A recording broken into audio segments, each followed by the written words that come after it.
Welcome back, Breakaway Wealth. I'm your host, Jim Oliver, and with me today, Chad Clark. Welcome back, Chad. Hey, Jim, how are you? I'm great. And, we had Chad on and your son about a year ago, right? Yeah, it's been about a year. Yeah, so what I wanted to do is start off by just, for people that maybe didn't listen to that episode, let's kind of give them your background, what you're doing now, and then we'll kind of dive into what's happened over the last year, what the real estate market is looking like. And, a lot of times I hear down here in Florida all the time is this is just not the right time. There's not good opportunities. There's not good deals. And I kind of wanted today, Chad, have you blow that up and talk about some of the exciting things that you've got going on and what's happening from here forward that people might be able to get behind. Yeah, absolutely. So quick background, worked in corporate America for a long time until I realized that doing the same thing as everyone else was going to get me the same results as everyone else. And I didn't like what that outcome was going to be for our family. My wife and I have 10 children. So we're, 2.5 times the size of the average American family. So our income needed to be at least 2.5 times that of the average American, just for us to, be broke and in debt and all that fun stuff. So I wanted something better for our family, and just really kind of put all of our effort behind that. And it's been a fun journey. Owned a sales consulting company for a while, and then a little while ago transitioned into real estate with my oldest son. And since then, God has just kind of thrown open the floodgates, and it has been an absolutely fun ride. That's awesome. And every time I think about having 10 kids, and I've got 4 spread out, and I have a granddaughter. I count her as one because she lives with us full time, and so I count her as just the 4th kid. So, but 4 spread out, Chad, is hard enough. 10 in the house at the same time. When I go visit Costco up in Louisville, after a few days of having 4 kids running around, I'm just telling you, it's a good thing I don't have hair because I wouldn't have any left, right? But 10, I can't even imagine. I'm not even sure I'm built to come over and visit with 10 kids running around. It's fun. My wife is absolutely phenomenal. She is at organizing and managing chaos. But it also teaches them a lot of fun, life skills and things that, I feel like a lot of kids these days miss. So, yeah. That's a great point, with Riley, who's 13, not having siblings, she gets bored a lot, and those electronics can get in the way, or just, thank goodness she loves to read, because she'll burn through books, but, you got kids to play with. And you're never without a friend, right? So yeah. That's pretty cool. Enemy. So yeah, that's a double-edged sword as well, Jim. Yeah. And you broke up there a little bit, but you said a friend and an enemy, right? Yeah. They can have.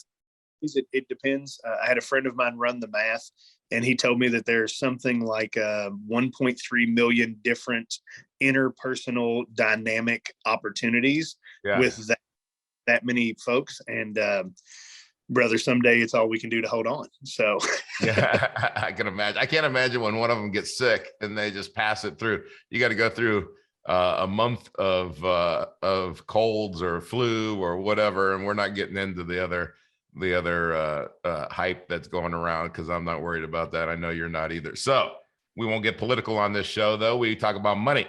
So let's talk about the last year and some of the opportunities, Chad, that you've seen, and how you and your team have taken advantage of those opportunities and grown your team and your opportunities. But kind of like, I hear out there, well, prices are too high and this and this. And I don't care what the circumstances are. There's ways to make money, and there's ways to take down opportunities. So I'm really excited that you're on here talking about this. So jump in and tell us a little bit about what you've done. So one of the things that we also hear is, there's no good deals out there. There's no good deals out there. And what our team hears whenever someone says that is the way that we've always done things doesn't work anymore. Right. It's that very classic "who moved my cheese" analogy. Right. Yep. So when you're used to finding a deal a certain way and those deals disappear, if you don't have any other skill sets or any way to branch off into that, you're right. It's going to appear that there are no deals.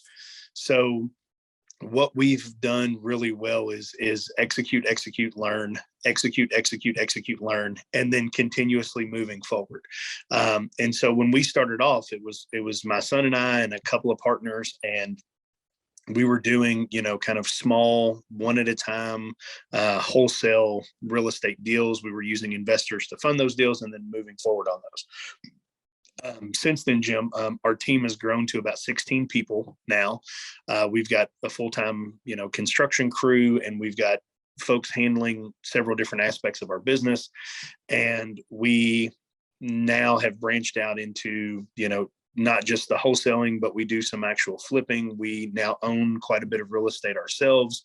We have been buying some non-performing mortgage note stuff, and we'll deep dive into that here in just a moment. And what we found is about 70% of the revenues from our company come from a process that didn't even exist a year ago, right? Wow. So that continuous growth and expansion has developed several processes that we have found to be extremely profitable. We've given out, I don't know if we're allowed to talk numbers here, but we'll say hundreds and hundreds and hundreds of thousands of dollars in investment returns to our investors in the past 12 months. It's really, really, really fun to overperform and send folks more money than what they were expecting. They tend to answer our phone calls whenever we're doing that, right? And so, we've been able to serve quite a few investors this year. And what has happened is our relationships are growing deeper, which is creating more opportunities, which then gives us the opportunity to serve more investors, right? And so what we've really spent our time doing, you've heard the phrase, a river is purest at its source, right?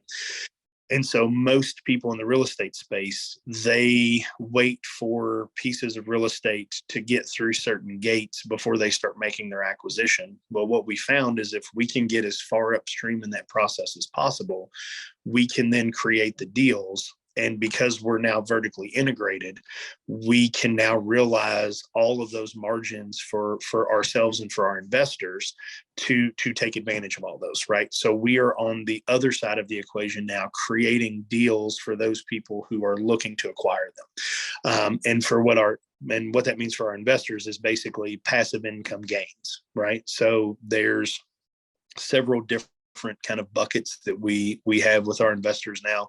We have some investors who are doing long-term buy and hold stuff with us. We have some investors who are funding some reverse mortgage note foreclosure stuff with us.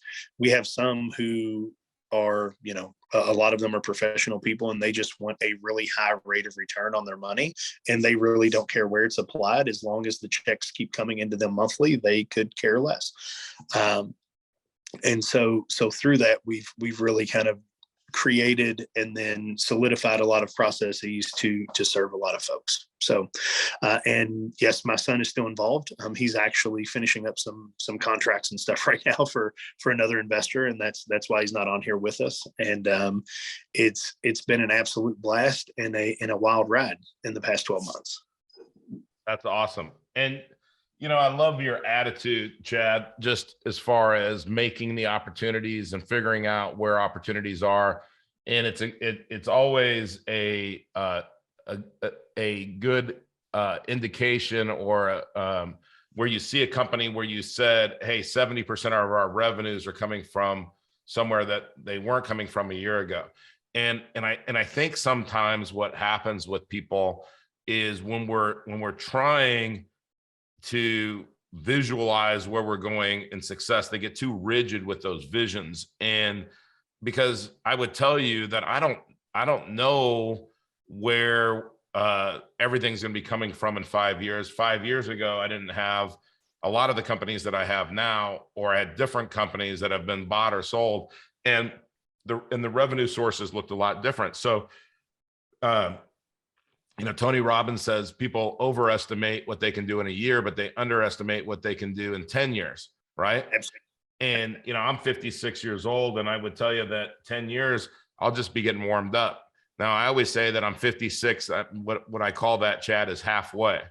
And, at 66, I'll probably be saying the same thing, because I always believe, and I know in my heart that my future is bigger than my past, right? So, when you think out there, if I'm sitting there today and I say, hey, I need to break out of the herd, I need to just start doing something over the next 12 months, the next 24 months, where do you see some opportunities? Yeah. So to speak to that directly, I believe that you've had Mr. Lennington on here recently talking about here. And that business, my partner and I were talking, and we're in, I think, our 15th or 16th cycle of running 12-week years at this point. Could be a little bit more than that. And that allows us to maximize all of our opportunities in a much shorter time period, right? We're going to deploy, we're going to analyze, we're going to execute, we're going to move. Where do I see those opportunities coming up now? I can tell you that for us, probably for the next 12-week years, we are going to continue to work upstream with our banking relationships to buy these extremely lucrative. What we found is when you take something from one category and move it to another category, you can create quite a bit of additional value. So we have been taking some of these reverse mortgage notes where someone has been deceased and there's no heirs or any of those things, and then purchasing those at a discounted rate on the mortgage side, and then taking it through the actual acquisition of the property, and then we can sell the property from there. And we've been able to create some significant returns for our investors through there. I see that process moving on for quite a while. The whole time, we're always kind of on guard against inflation and things like that. So the backside to that is using those funds to buy and hold significant income producing properties in our local market and then our regional market. There's some things that large corporations are doing in our area. One company just announced that they're building a $5.2 billion manufacturing plant about 40 minutes south of where we are. So we are buying up as much single family and multifamily real estate as we can in that area. Because there's going to be the factory workers who are coming in there. That's an estimated 5-year build out. It's going to produce, X number of hundreds of more high paying jobs. And so we're assuming that there's going to be a bit of a boom in that market. But because we're still buying everything at 40 to 60 cents on the dollar in current dollars, that allows us to create even more margin in there. So even if we're wrong, we're still right. We're just not right as much as we thought we were going to be right. Does that make sense? Absolutely makes sense. Chad, I think that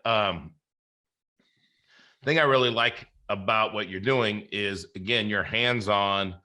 You're not doing the same thing as the herd. Even people that are in real estate, you're not just doing, you're innovating, you're changing. Talk to, what are some of the things in your life that help you to have the confidence to do that? And what's some advice that you would give the audience to whatever they're in, just kind of for attitude and innovation, kind of where it kind of seems like every time I talk to you, you're very positive, you're spearheading, going forward. Sure. I would say the biggest part of that is going to be my faith in Christ, right? Like, I understand that at the end of the day, none of this stuff actually belongs to me, right? I'm just trying to be the best steward of everything that has been entrusted to me. And I think that there's a story about a man who was given, 5 talents, and when he came back, he had 5 talents more to give the person that he was reporting to. And I think that, several of our greatest gifts as humans is our ability to see and anticipate patterns, our creativity, right? Like that separates us from the rest of the world. And if we're not constantly pushing into those things, right? Being creative, looking for patterns, because whenever we see those things, we can kind of tend to anticipate what those next moves are going to look like. And then we can position ourselves and others with us into those spots to take the biggest advantage, right? And we're not doing this out of a selfish reason or a greedy reason. Like we are trying to serve as many people as we can, because that's what we're called to do, and we're called to do that with excellence. And so if we're not pushing into that, we're really kind of being lazy and not stepping into everything that we've been called to. And at that point, you might as well just watch Netflix and eat Cheetos all day. So for me, it's never really been an option. And then there's also that driving factor of, if you do the math with 12 people in our homes, that's 36 meals a day that we're serving up, whether we want to or not. So there's some motivation in being able to provide there, and, provide well for the families of our teammates and all of those things. So, but yeah, it's a constant push to grow and innovate. I love that. By the way, that parable, Matthew 25:17, is the parable of the talents, right? So one servant had 5 talents, which he put in motion and doubled. The other servant had 3, which he put in motion and doubled. And then there was one servant that was afraid of his master, didn't want to lose his money, and held on to it very tightly, didn't serve anybody, didn't help the community. He buried the master's money. So when the master comes back, and the other 2 had doubled the talents that they were giving, and a talent in today's dollars would be a little bit under $200,000. Last time I checked, it was like 180 something. But the way that the Fed is printing money,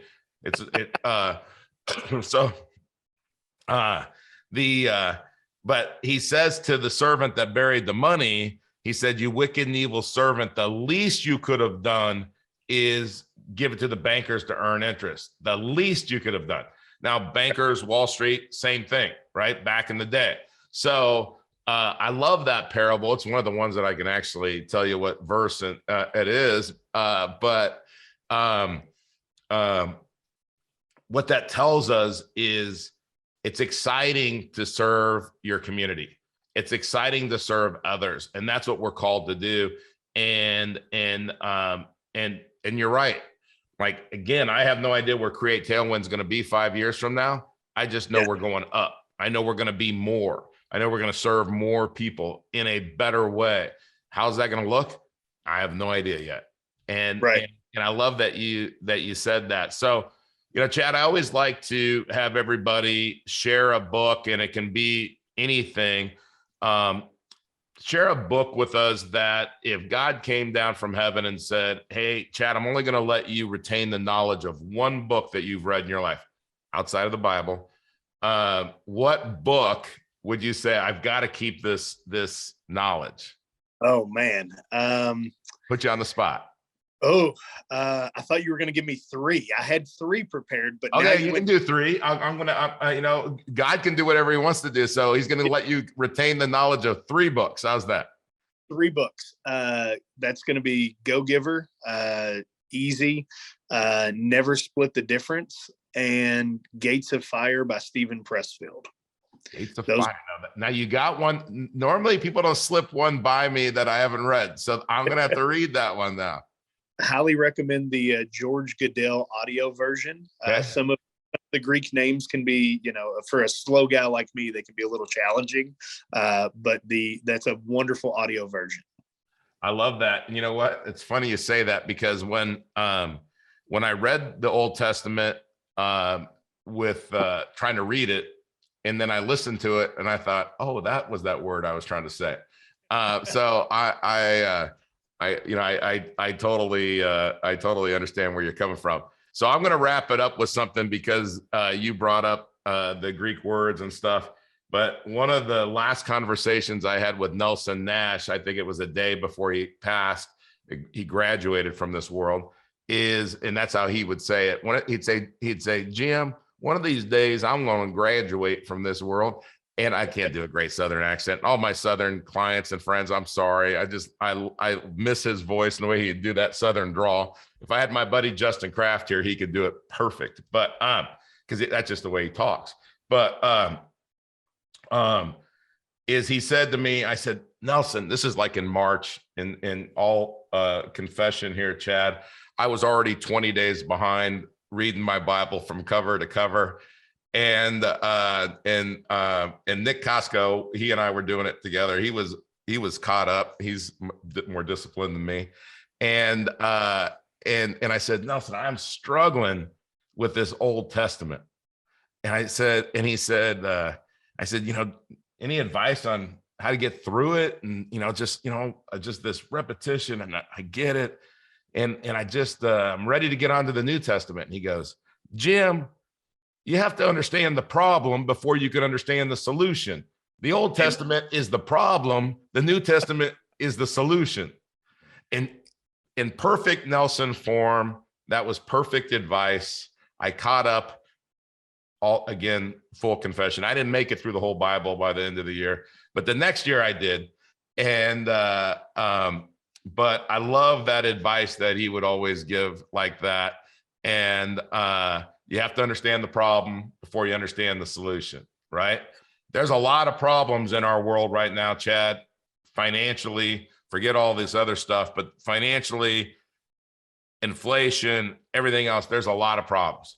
We cannot go down with the herd. The herd is sinking. You got to get out. It's a sinking ship. So, I'm thankful that you and your kids and your amazing wife that I've never met, but she has to be amazing to be taking such good care of 10 little ones running around. I know some of them aren't as little as, but so thank you for coming on. And how would somebody, last thing I'm going to leave with is, how does somebody contact you, Chad, if they're interested in learning more about what you're doing? Sure. So we still keep it very simple. We're still by referral only. My personal cell phone number is 502-303-6699. My personal email address is dchadclark@gmail.com.